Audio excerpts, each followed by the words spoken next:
Welcome back in, everybody, to a Football Friday here on Birds 365. Just a week away, everybody, from the Philadelphia Eagles opener in Sao Paulo, Brazil. Johnny Mac, let's start. Do we want to start on Sao Paulo or do we want to start on Jalen Hurts, Johnny Mac? I'll leave it up to you. It doesn't All right, matter. I'll go Jalen Hurts. Let's start with QB. John, when in doubt, you lead with QB1. That's how it works in the football world. So, John, Jalen Hurts spoke yesterday down at the NovaCare Complex. You were there in attendance for his commentary. I think he made this, though, on the radio on WIP with the Radiothon.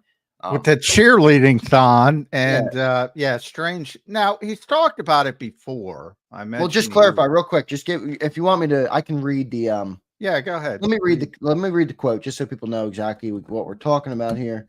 I'll pull the quote up in just a second. So give me 1 second and I'll read it. Here's the exact quote from Jalen Hurts in the light of full transparency. So Jalen Hurts says on the WIP morning show, quote, "We had a great player in Jason Kelce who took on a lot of responsibility. And as a result of that, I was told not to worry about a lot of things. And so my eagerness to learn over the years kind of was halted. But now times are different." End quote. Interesting comment there from QB1, Johnny Mac. What is your takeaways to? Well, number one, and I just retweeted it if everybody wants to see it at my X account at JF McMullen. I wrote about this on August 7th, and that was sort of when the stuff about Wink Martindale came out from my buddy Tim McManus and him reaching out and all that kind of stuff. And, Jalen had professed this before. He said it's been a role I've been waiting on, basically being able to handle the autonomy at the line of scrimmage. I know I've had a well-respected guy, a Hall of Fame guy that's been doing it, and Jason Kelce.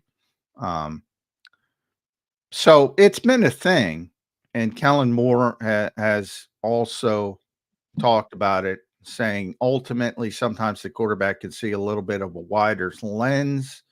Moore, who was once a quarterback himself, for people that don't know, very good college quarterback, his perspective may be a little bit different. He does have a trump card ability to make those adjustments when necessary.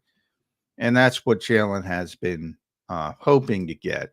And that's what he's talking about. Now, the difference is what he said yesterday that was news.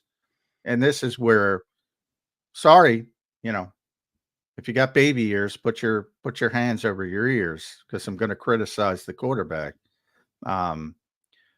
So the new part is when he said, and so my eagerness to learn over the years kind of was halted because he was, basically told, all right, Jason's going to do this because Jason's a Hall of Famer.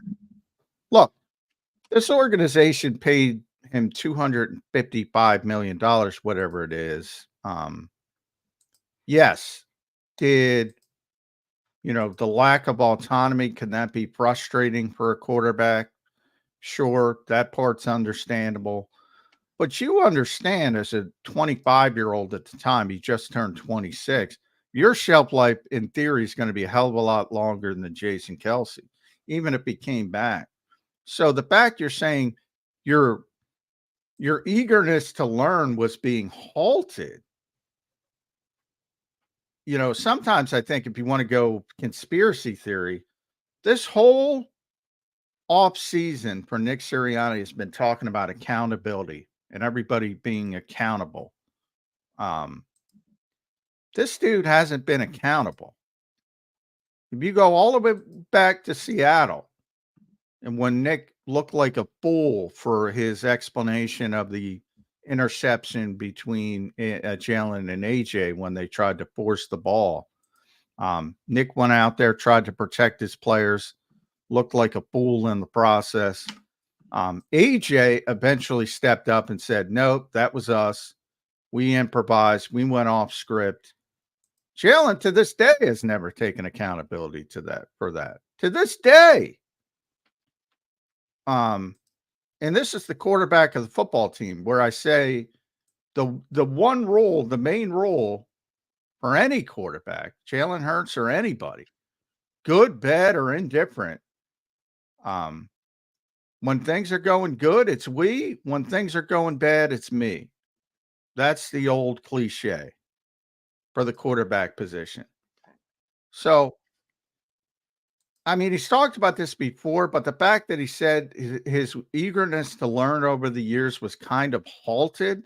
Just a weird comment there. I thought the same exact Weird thing. comment. It's a very, very weird comment because he knew this was coming eventually. You know, Jason couldn't play forever. So why aren't you preparing for that eventuality?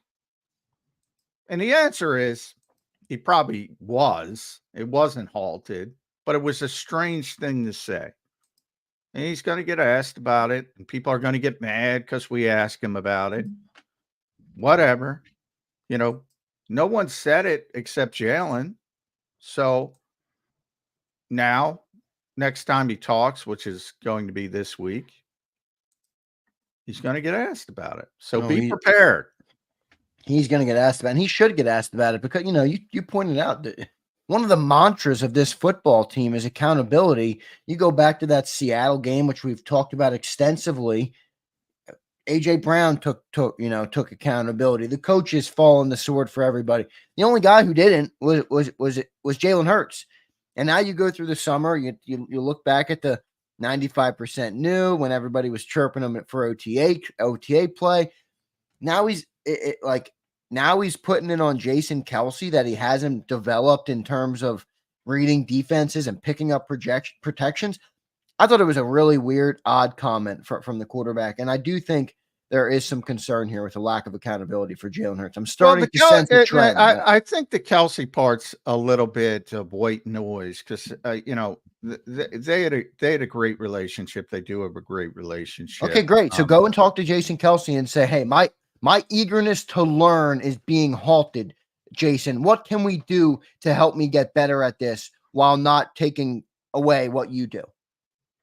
Are these grown men who are making millions of dollars a year not able to have that conversation? No, the conversation didn't happen because it wasn't an option. Jason was going to do it. And that's not Jason's decision.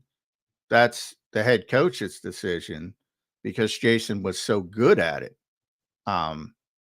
And Jalen has talked about over the years, it's been something I've wanted to do, but I feel like when you have Jason Kelce, it's just like, let him do it. So I never really had the opportunity to do those things. These are quotes before. So he's already talked about this. But it does seem like the way he said it, that this isn't this new feeling he's had. No, it's not at all. Because so if he had the problem, that's where I'm like, why are we as grown men not able to communicate with another grown man those concerns? And then I think, you know, you point to the season last year and how it ended. It's tough to not draw some comparisons. I think the comparison that when you talk about the disconnect with Nick Sirianni, that's where I don't think there's a disconnect with Jason Kelce. I think Jalen understands why it was that way. I don't think it was a disconnect with Kelce, but I think that could be a look into maybe a window into the bigger problem of, was anybody communicating last year? Well, when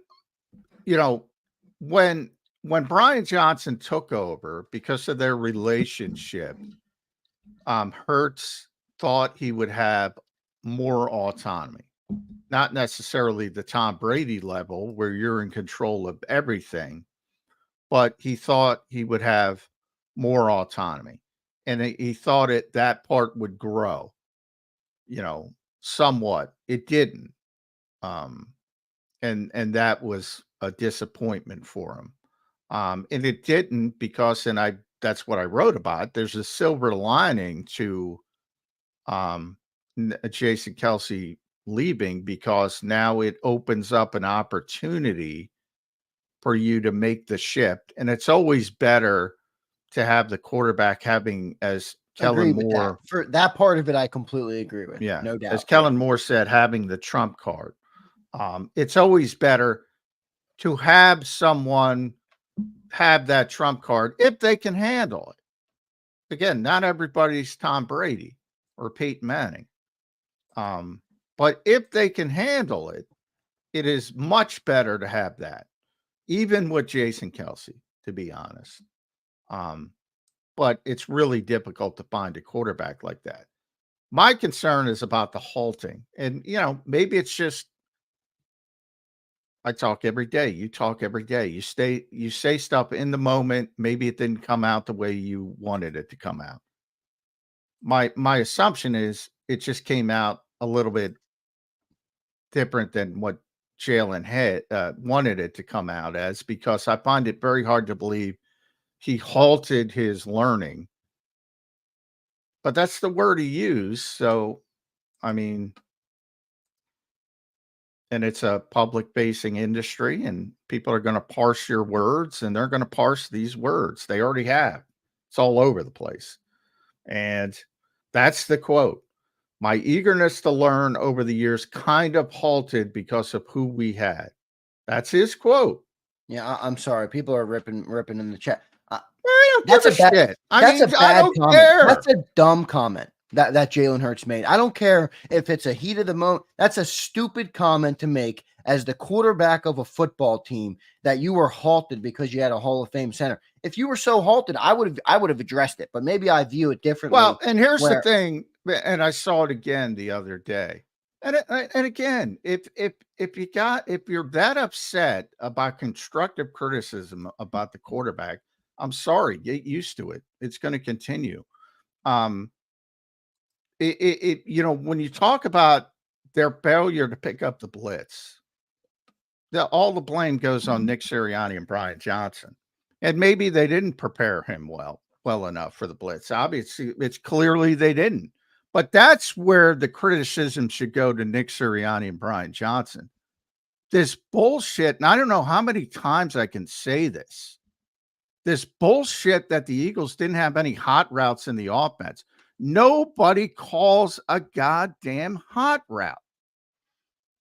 It is built into the offense. It is something the quarterback has to recognize, the receiver has to recognize, with the help in this case of Jason Kelce. Recognize the blitz is coming, adjust in the moment, and go to the play that's already built into the offense. So stop blaming the damn coach. Yeah, and I continue to see our guy Seth Joyner talk about that on Twitter, and now that I've been educated on this so much by you, I just don't get what the heck he's saying. He keeps saying that it's nothing is on Jalen because there was no hot routes in his offense. Come on. I love Seth, but come on. Yeah, it's dumb. I mean, you're a defensive player. I mean, calling a hot route, I think they're going to blitz. Think about that. Think about that from a logic perspective. You're a coach. You're a play caller. Oh, I think it's 3rd and 13. I think they're going to blitz the nickel corner, so I'm going to call a hot route behind the nickel corner. Maybe they blitz the opposite corner, and you got a hot route from a nickel. It's absurd. That would be the worst coach in the history of the world. Nobody calls a hot route from high school to college to professional. It is something done in the moment. Now, if you want to criticize Nick Sirianni and Brian Johnson and anybody else, Alex Tanney, throw him in the mix for not getting Jalen Hurts prepared well enough to recognize that stuff. That's free reign. Have at it. But yeah, the bullshit of there's no hot routes in the Eagles offense, that's just dumb.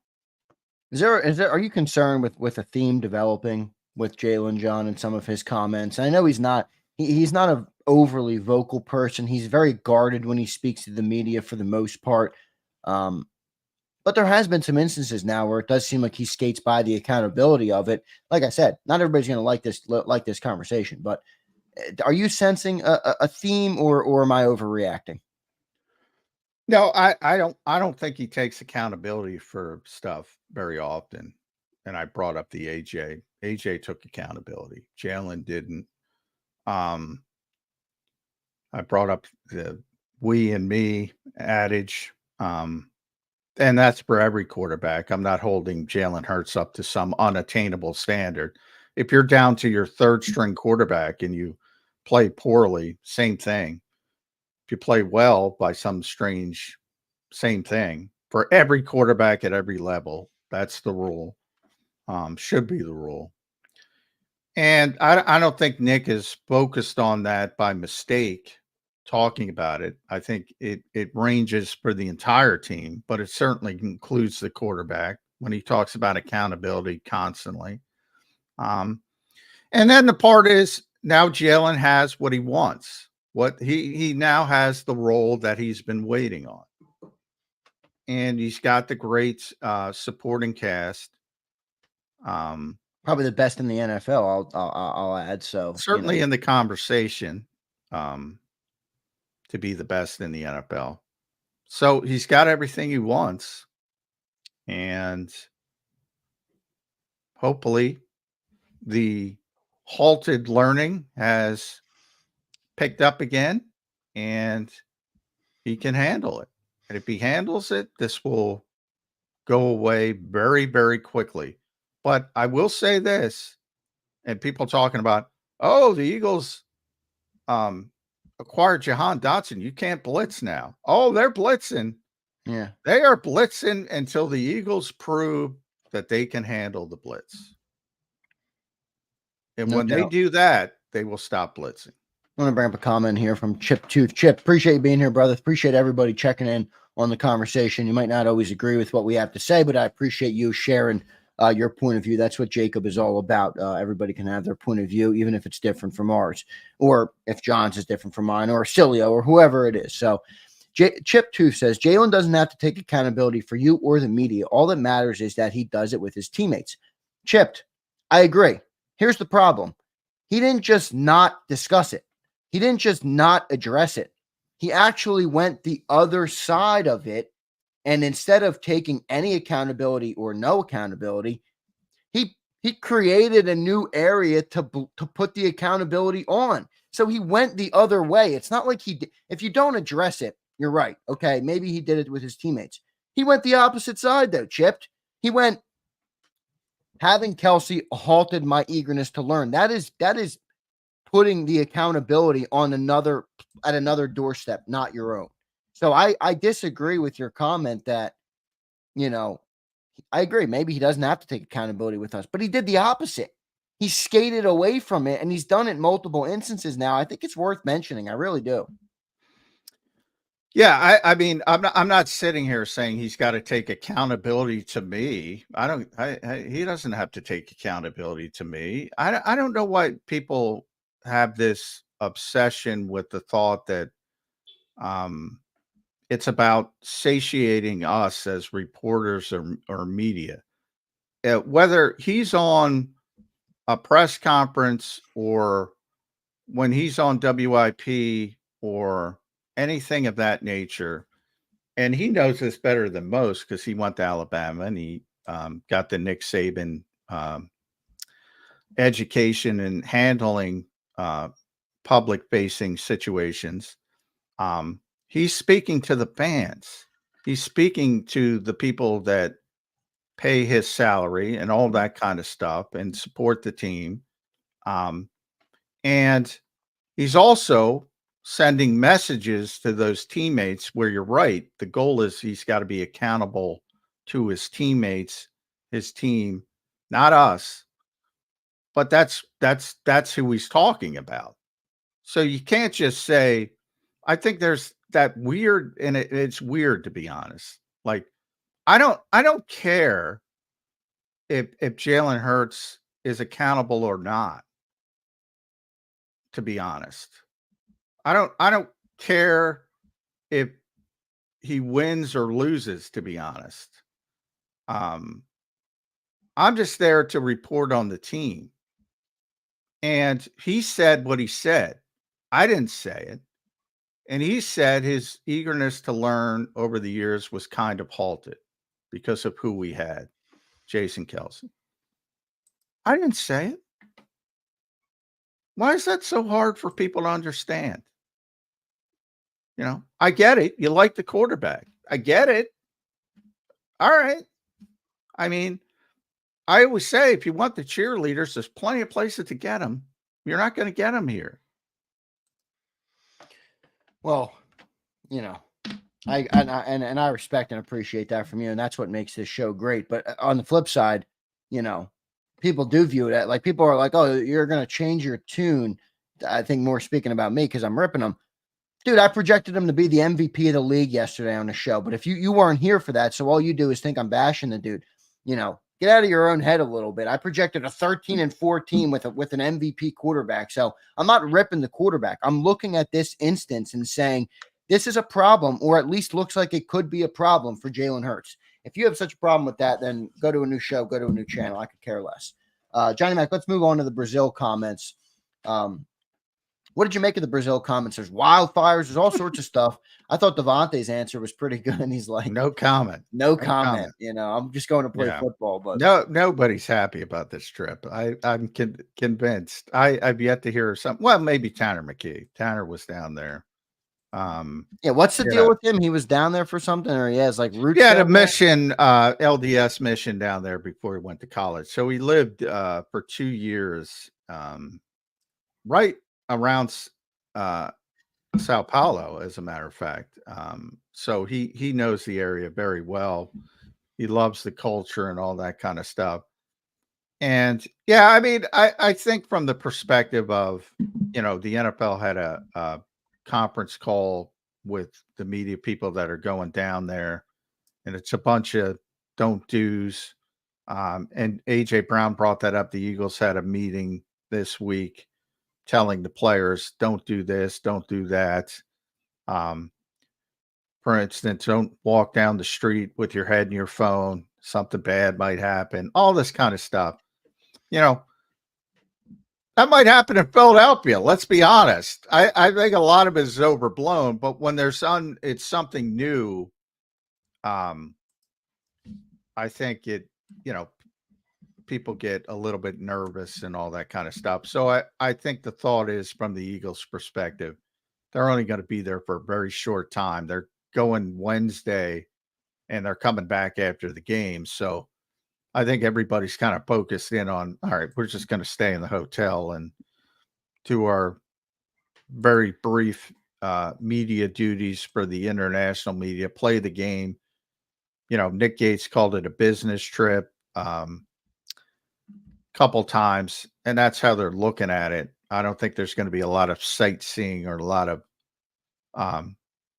engaging in the culture that Tanner McKee likes so much. And it's a shame. And I think if they went in for a longer period of time, maybe people would have had an opportunity to do some different things. Right. But now it's just like, all right, go down there, hopefully get a win, get the hell out and get back and get on with the season. It's pretty much how everyone is taking it. Is this smoke from these fires going to be an impact at all, John? I mean, I saw the Brazil minister declares war with fire as smoke. Right, yeah. There's so many. But here's this is one of the most populous areas in the entire world for people that don't know. It is absurdly congested. From the media hotel to the stadium, they told the people it will likely take 2.5 hours to get there. And coming back at 2 a.m, it goes down to about an hour. So that tells you about the congestion. Right. Enormous amount of people. It's just extremely crowded. This is one of those decisions where you look at the NFL and go, they didn't plan this out too well. And you can see the fly by the seat of the pants stuff. Now you can't wildfire stuff like that. You can't control that. So I have no idea how that's going to work out, but just the logistical part, it sounds like an abject disaster. It really does. Yeah, it really does. I'm with you on that. I don't know what the heck they're gonna do. Yeah, there's no chance that this game is moved or anything, right? Like if this No, game, no, yeah, they're in too deep. they're in too They're deep. playing the Yeah, game. They're playing the game, and that's what I said. Hopefully, you take your 3-hour drive to the stadium, and hopefully, you get out of there with a win and get out as soon as possible. let's see if they can do it. We'll see what happens, John. Let's get to our next commercial break. And I believe also Saturday. National holidays coming up too, so there's going to be some crazy stuff. It was just a disaster. What in Brazil there is? Yeah. Oh God. Yeah. It's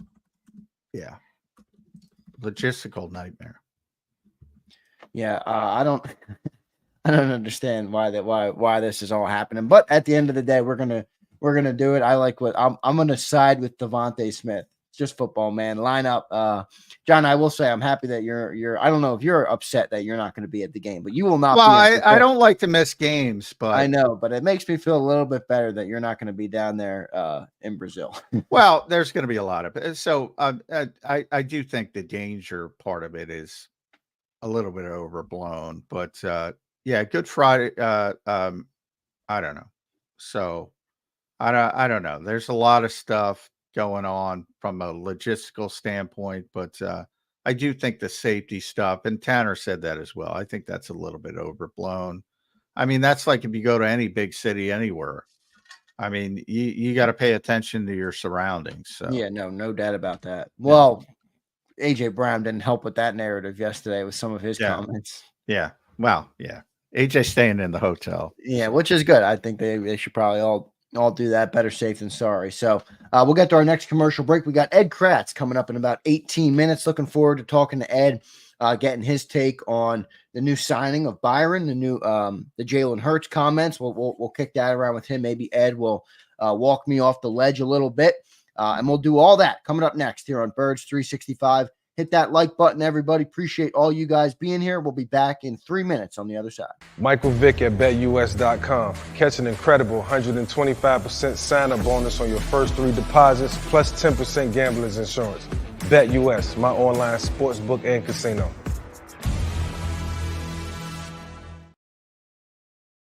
If you missed any of today's show on the JAKIB Media channel, listen to the podcast on your way home. Available on YouTube, Apple, and Spotify.